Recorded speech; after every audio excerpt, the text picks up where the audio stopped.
Vote ڈالنا آپ کا قانونی حق ہے، یہ قانون نے آپ کو حق دیا ہے، تو اپنے اس حق کے ذریعے سے ایسے انسان کو آپ ووٹ دیں جس کو آپ اس کا اہل سمجھتے ہیں، جس کے اندر یہ صلاحیت ہے، جس کے اندر یہ لیاقت ہے، جس کو آپ دیکھتے ہیں کہ یہ انسان صحیح پیروکاری کر سکتا ہے، یہ انسان ہر طرح کے لوگوں کے لیے عادل ہے، ہر مذاہب کا احترام کرتا ہے، ہر مظلوم کی حمایت کرتا ہے، ہر کمزور اور بے بس اور لاچار اور ناتواں انسانوں کے ساتھ کھڑا ہوتا ہے، اس طرح کے انسانوں کے ساتھ آپ کاندھے سے کاندھا ملا کر کے ان کے شریک رہیں اور ان کو آپ ووٹ دیں، یہ آپ کا قانونی حق ہے۔ اگر آپ غلط مقامات پر ووٹ ڈالتے ہیں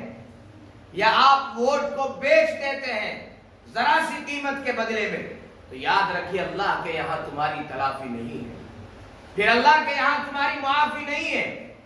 اس لیے کہ تم نے اپنے حق کو بیچ دیا، تم نے جھوٹی گواہی دی چند رقم کے بدولت، یہ ایک گواہی ہے۔ تو قرآن کہتا ہے کہ گواہ، اگر تم کبھی گواہ بنو تو سچی گواہی دو، سچے انسان کی حمایت میں تم گواہی دو، کبھی ظالمین کی گواہی نہ دینا، فاسدین کی گواہی نہ دینا،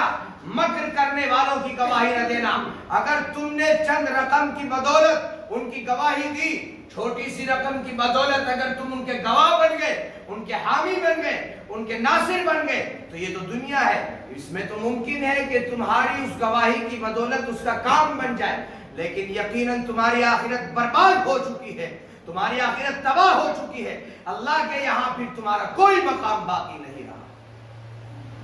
اس لیے کہ تم تو جھوٹے گواہ، کوئی حیثیت نہیں رہی تمہاری، کوئی ویلیو نہیں رہی، شریعت کی نظر میں کوئی اسٹیٹس پھر تمہارا باقی نہیں رہا، اس لیے سچے گواہ بنو۔ اگر تمہیں کسی کا گواہ بننے کا موقع دیا گیا ہے تو بھی سچے گواہ بنو،